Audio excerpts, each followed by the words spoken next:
Okay, thank you. Good afternoon and welcome to this public meeting of the Standing Committee on Social Development.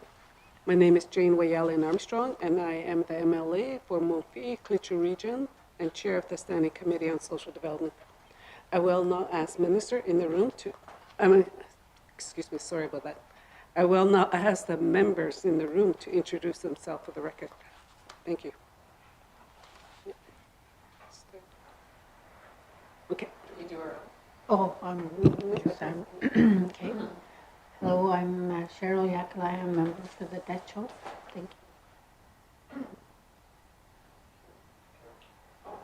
you. Oh. I'm Kieran Testard. I'm the member for Range Lake.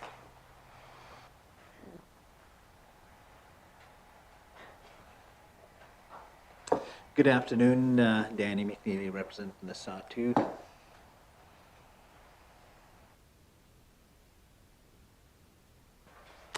Good afternoon, Julian Morse representing Frame Lake.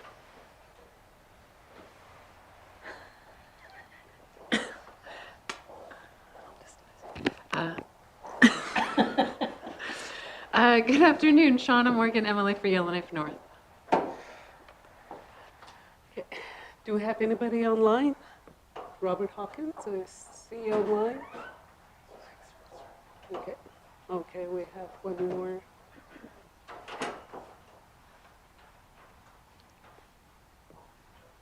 For the record, George, you want to introduce yourself, please? George Nersu, MLA for the Mackenzie Delta. Okay. Okay. Thank you, members. Today we will receive a briefing on the senior home heating subsidy from the Minister of Education, Culture and Employment. Please note this meeting is being live streamed to the Assembly's social media channels. I would like to remind all members and witnesses to direct all questions and comments to myself as chair and to wait to be recognized before speaking to help us have a smooth meeting. I will now pass it over to the Minister of Education, Culture and Employment. Please introduce yourself and your officials. Thank and you. proceed with the presentation. Thank you.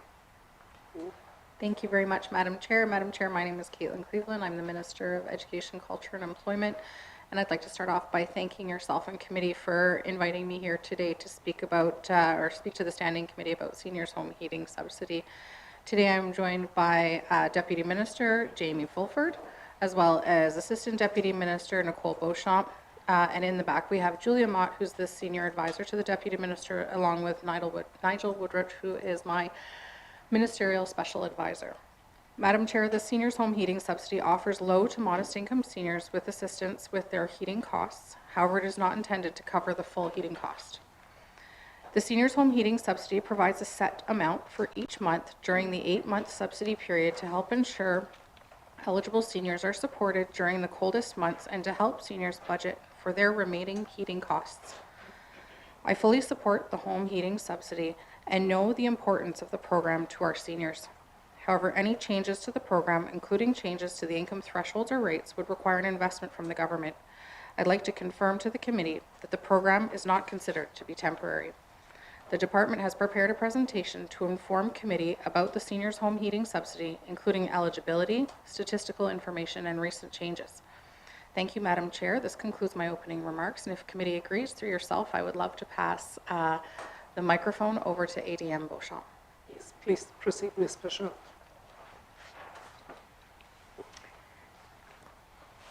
Thank you for this opportunity to share with you information on the Senior Home Heating Subsidy. Today, we will provide you with a brief overview of the program, subsidy eligibility, communities by zone, income thresholds and rates, as well as historical changes.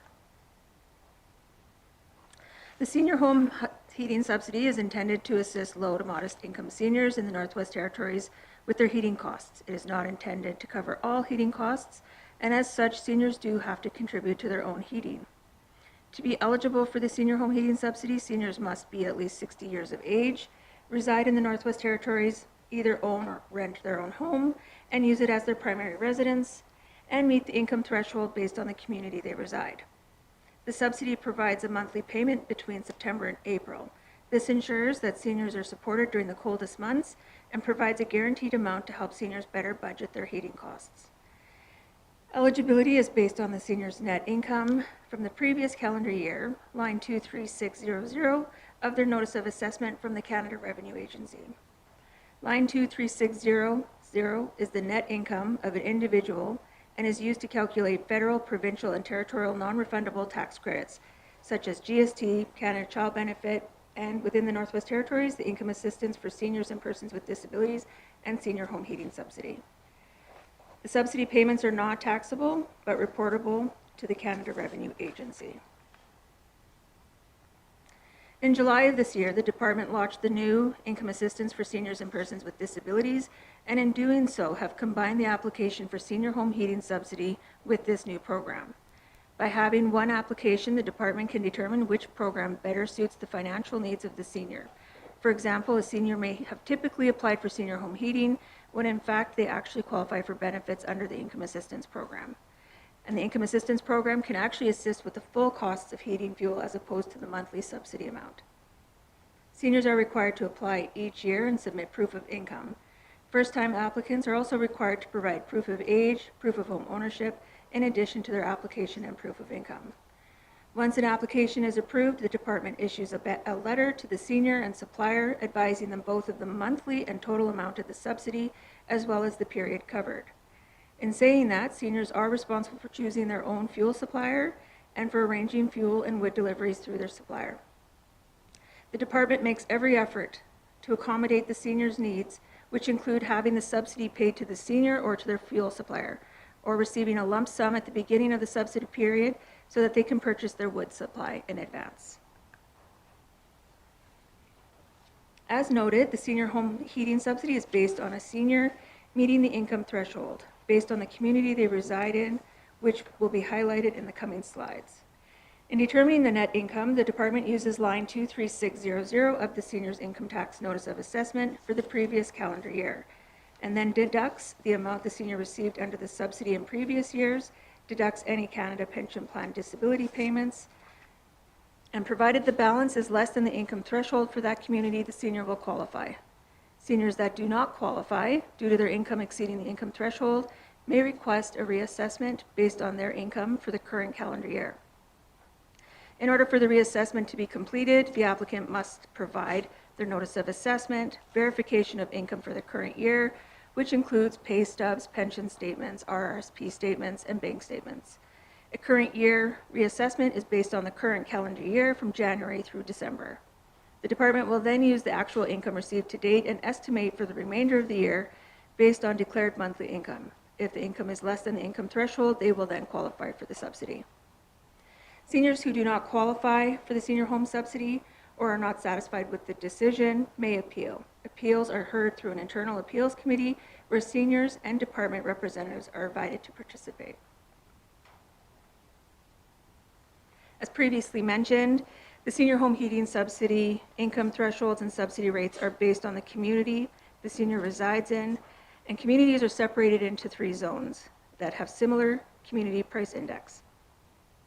The NWT Bureau of Statistics conducts a survey that allows for a comparison of prices across communities compared to Yellowknife. The senior home heating subsidy also considers communities serviced by the Fuel Services Division through the Department of Infrastructure. So keeping in mind the zones communities fall under, that this slide will outline the income threshold, monthly subsidy, and the additional enhancement for the 24-25 subsidy period.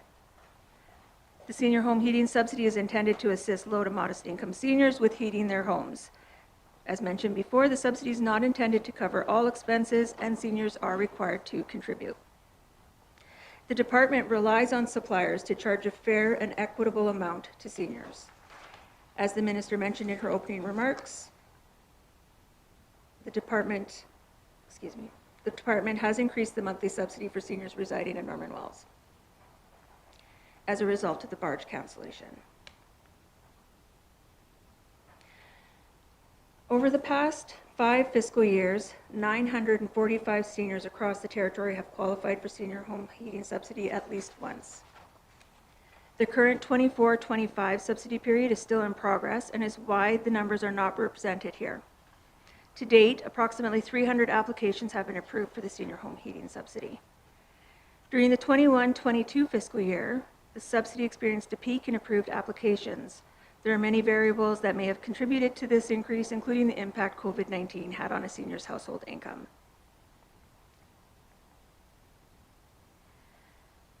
During the most recent 23-24 fiscal year, there were a total of 580 seniors that accessed benefits under the subsidy. 83% of those seniors are outside of the North Slave region, with majority from the South Slave, followed by the Decho.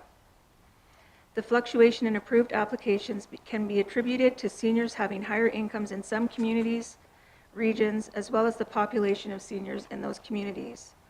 An example is that within the Clecho region, there are approximately 220 seniors over the age of 65, where in the Beaufort Delta, there are 580.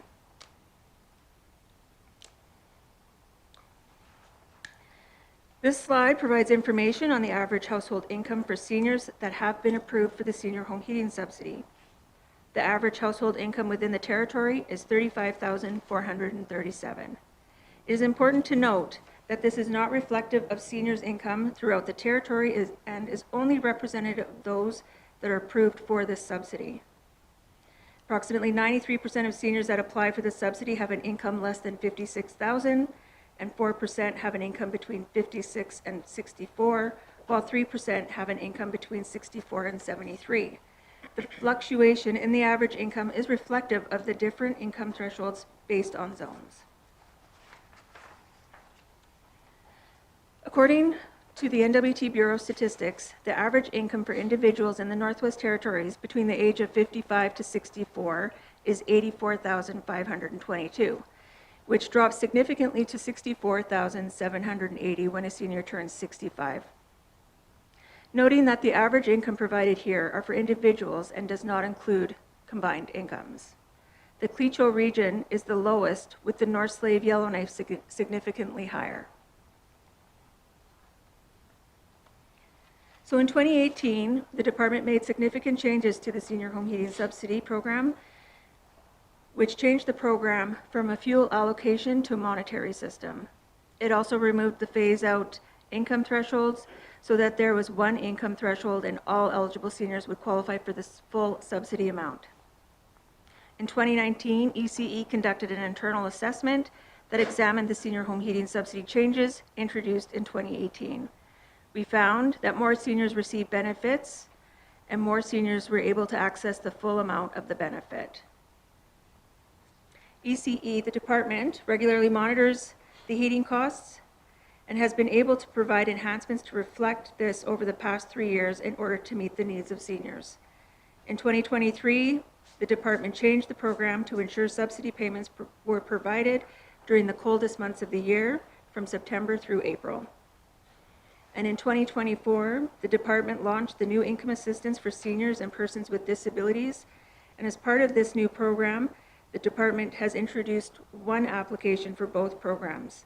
This is to ensure that seniors are assessed for the best program that suits their financial need. In closing, although this presentation today is focused on the senior home heating subsidy, the department does provide a suite of income security programs that recognize the importance of family, community, and our seniors. These programs include the NWT Child Benefit, Income Assistance, Student Financial Assistance, NWT Senior Citizen Supplementary Benefit, and the reason we are here, the Senior Home Heating Subsidy. Thank you, committee, for allowing the department an opportunity to provide a briefing on the Senior Home Heating Subsidy and specifically income thresholds. Thank you. Thank you for the presentation. Now I will ask the members if they have any questions. Mr. Tester? Thank you. Thank you very much for the presentation. So on slide 11, you have the average income of individuals in the Northwest Territories, and I note that our community of Yellowknife, it's $76,155 average income for seniors, but the limit for Zone 1 seniors is $56,000. So that's why is it not pegged to the actual average income of seniors? Because that seems like you're missing a big gap, and right now when it's really hard to make ends meet for seniors in my riding, for example, every little bit would help. So is there what's the policy rationale here? Is it just a monetary issue? Thank you. Minister? Okay, Ms. Bichon? So in 2018, the department did, in 2018, the department did increase income thresholds, and at this time, we haven't reviewed the threshold amounts, and that's why they still remain at the current rates. Okay, thank you. Jamie? Thank you, Madam Chair. Just in further answer to MLA Test Start, I think the policy purpose behind the program isn't to target the average income, it's to target the lower income folks. So while there is a gap, that's because it is targeted at those at that lower income and not the very lowest, because those folks would typically be able to qualify for income assistance, but it is targeted at those that are sort of not at the average income level. Thank you. Okay. Thank you, Mr. Fulford.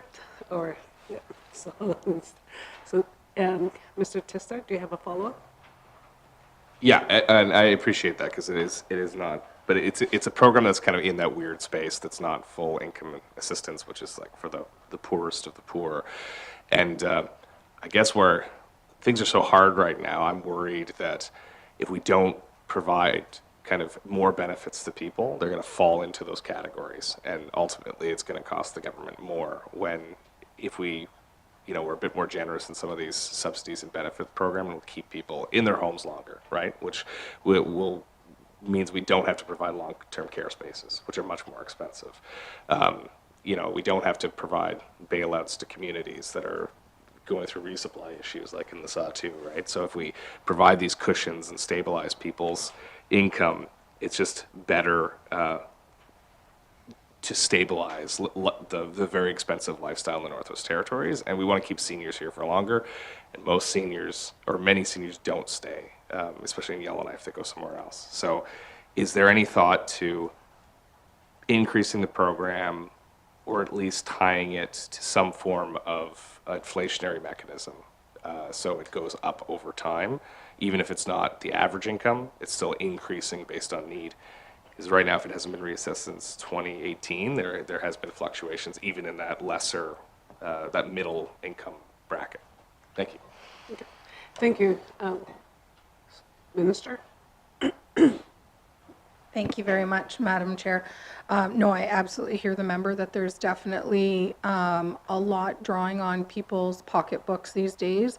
Whether it's inflation or, change in what people are expected to pay for, what they're looking to pay for these days. The cost of living is certainly weighing on lots of people's minds these days, clear across not just the Northwest Territories, but I think across the country right now. And so I do want to acknowledge what the member is saying.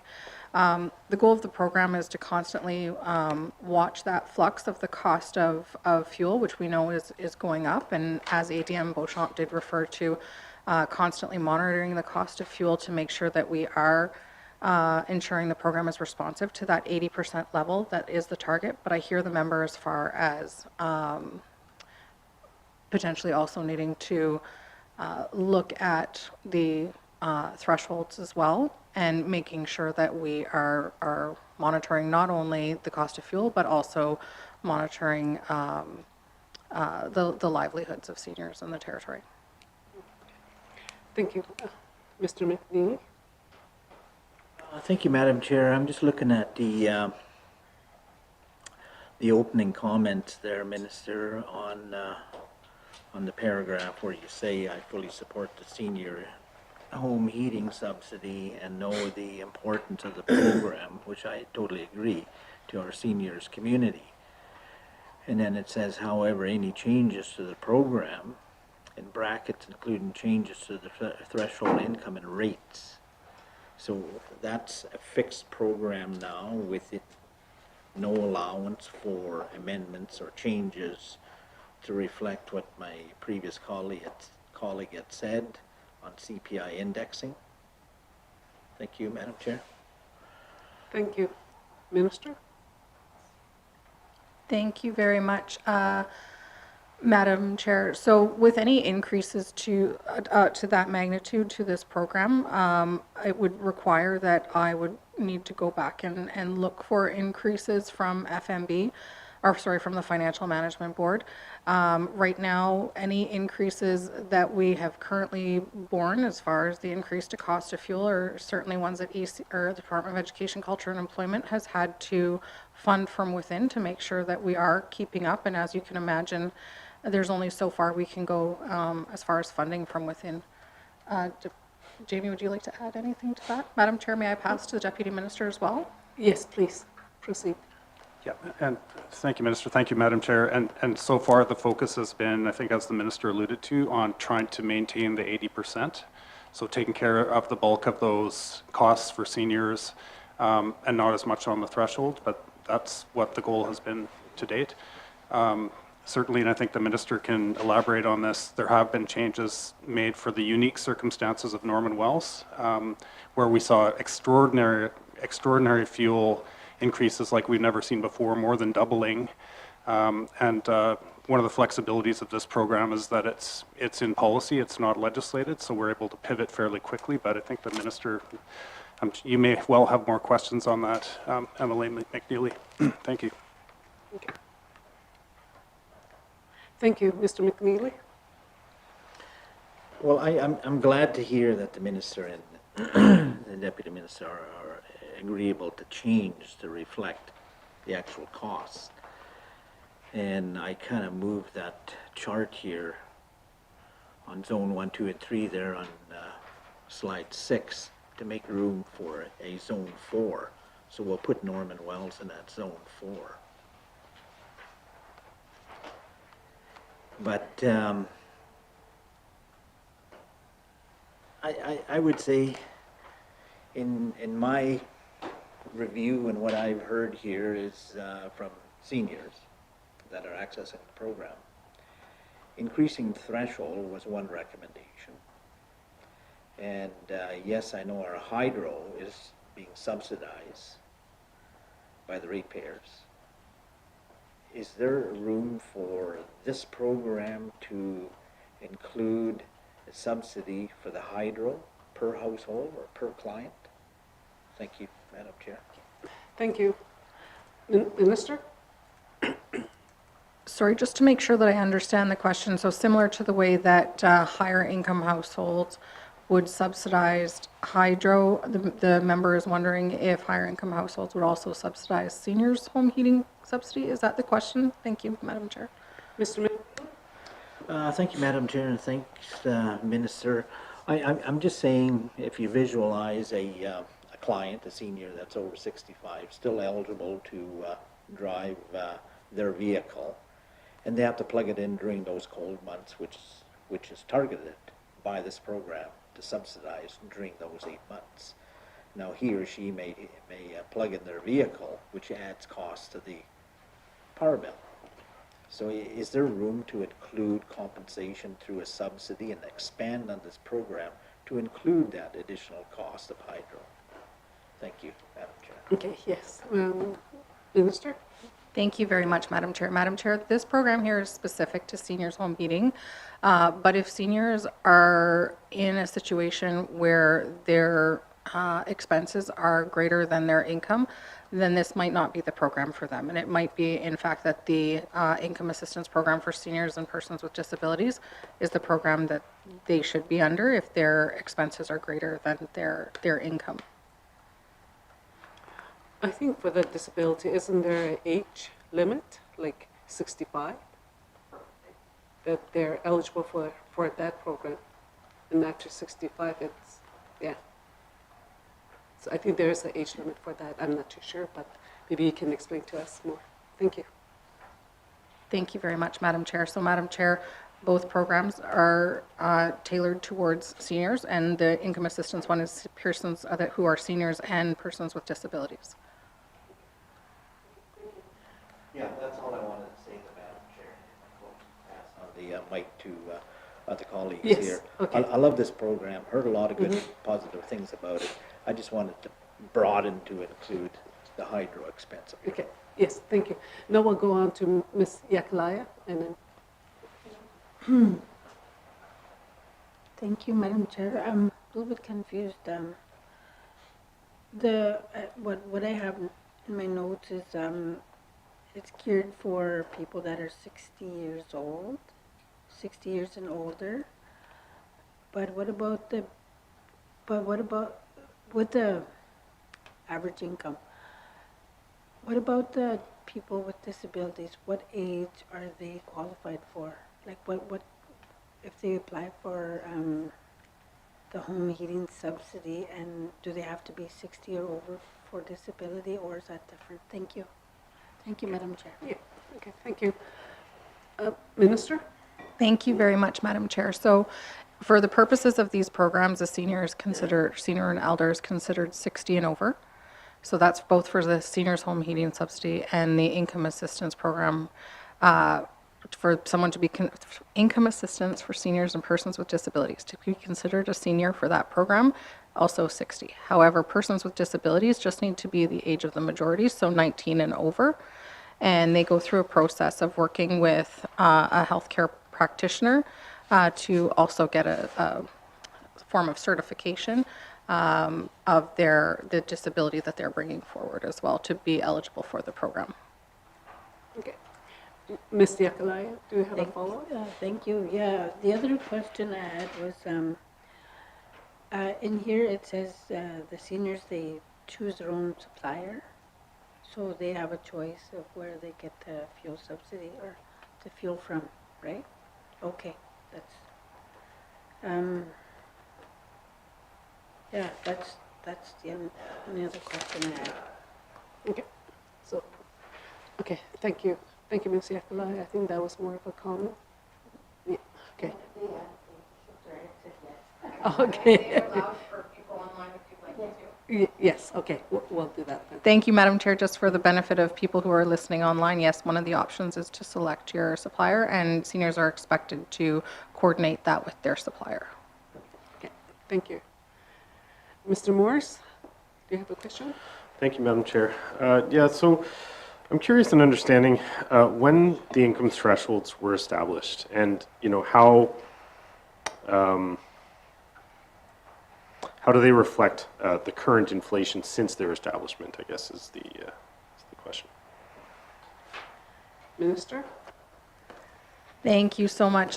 So, Madam Chair, as we heard in the presentation, I believe it was 2018 that the current thresholds were established.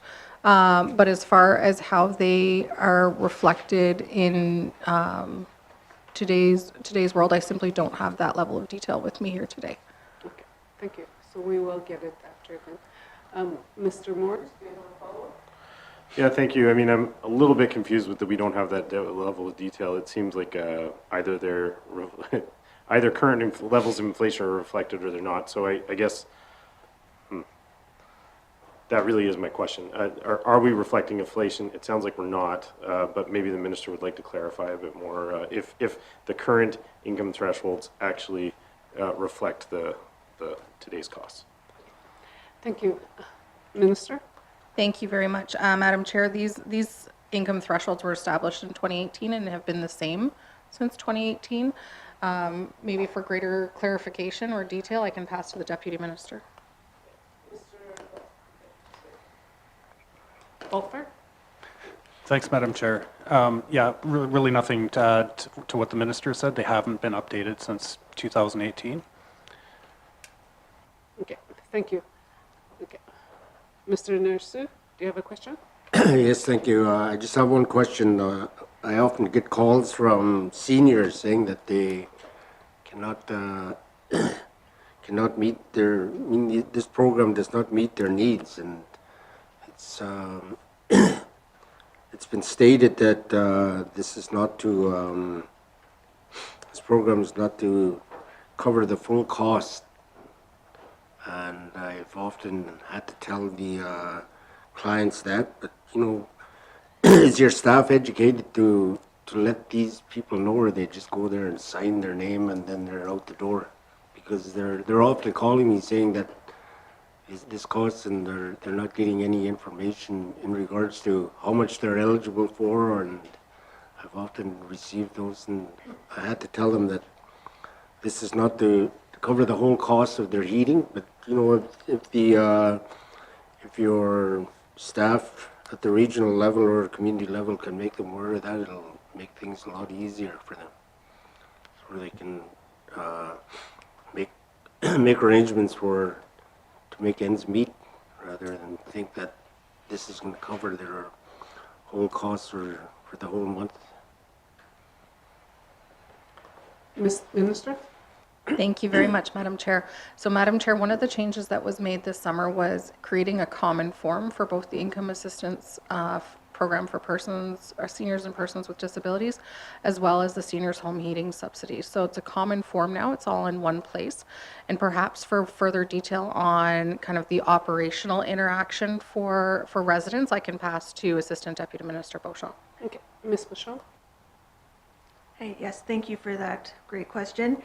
So the client navigators, when they meet with applicants and seniors specifically, they do walk through what the income assistance for seniors and persons with disabilities, as well as the senior home heating subsidy program. And in doing that, they make sure that the senior is aware of the benefits of both programs. They determine the eligibility, which program better suits their needs. And if the senior actually qualifies under the senior home heating subsidy program, we do have a form that lays out what the senior will receive every month. So this is to help them understand how the program is delivered to them, what payments will be made on their behalf, and if there's anything outstanding would be their requirement to pay. Thank you. Okay, thank you. Mr. Nursu, do you have a follow-up? That's good, thanks. Okay. Okay, I do have a question too as well, okay? It says here in your chart that Klitschko has the lowest, okay. Just, I'll sign in. Klitschko has the lowest for the average income of individuals, 65 and over. And yet, a lot of my seniors, 65 and over, this is a really good program, and I really do, just like one of my colleagues said, it is, without this program, there would be more struggles, especially for senior citizens living in our regions, especially in the high north too as well. Lately what we notice is that, or I notice in my region, is that retirees are returning home. They're coming back to live in our regions. So which is good, it's good for us because they bring back their live experience from in other regions. So, but lately, well, I've been sending you emails, and many of my senior citizens get denied. So it is a good program. It really does help, like maybe a single household, but yeah, a lot of my seniors, they don't qualify for the program, especially a married couple. And with a single elder, they do qualify. I think that they do meet the needs, but it's the other one and then I just wanted to ask, are you in the process, is the department in that process of changing the income threshold to meet the needs of the elders in the small communities? Thank you. Thank you very much, Madam Chair. So, Madam Chair, I think it's important to point out as well that the chart represents single residents and not, dual income homes or couples with combined incomes. As far as where the program is at right now, there's not a conversation about increasing thresholds currently happening today, but I have certainly heard concerns around the table from members about where the concerns currently lie. Okay, thank you. But that's a good information to know, but then I think hopefully the department will make some change to meet the needs, because, and you did identify that it's up to them to get their, to make arrangement with the suppliers and all that. Okay, in Pichicon, when our elders, if they want to get wood, they go to the suppliers, they have vehicles. But whereas in the small communities like Wigwiti, they don't use vehicles. They use a snowmobile or, or toboggan to get woods for the elders. And sometimes, I don't know how much they charge, but what the elders were saying that the number here, 750, is not enough for them because sometimes it doesn't help them as much, especially during the cold winter month, and which is January and February, and it doesn't really, they run out before then, and they need the wood because it's either or, and then they run out before, before the year end. So, and it is, so in some communities, we don't meet the needs. So, yeah, so I'm just wondering if, because they're getting less if they're using toboggans. So I just want to know if there's going to be some kind of a changes made to accommodate those communities that are using snow machine with toboggans to deliver wood. Thank you. Thank you. Thank you very much, Madam Chair. Madam Chair, there's not work, as far as I know, underway to accommodate that.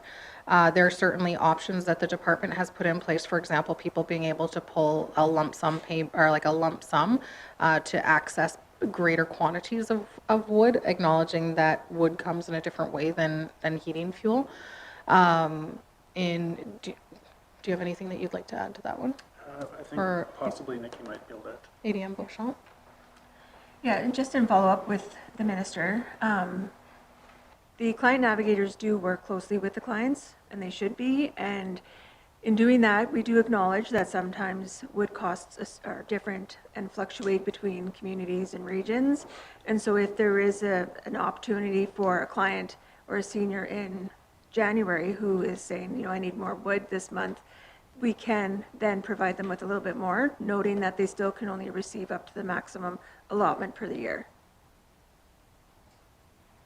Okay, so if an elder in Wugwiti says, okay, if they reach the max, then there's no more.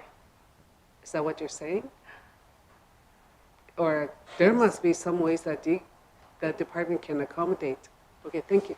Minister? If they reach the maximum amount allotted under the policy, then that would be their maximum amount. If they are in a situation where they should be, if their expenses far exceed their income, then what I would say is that elders should be looking to the income assistance program and applying for that and working with their client navigator to access a different program if their expenses are greater than their income.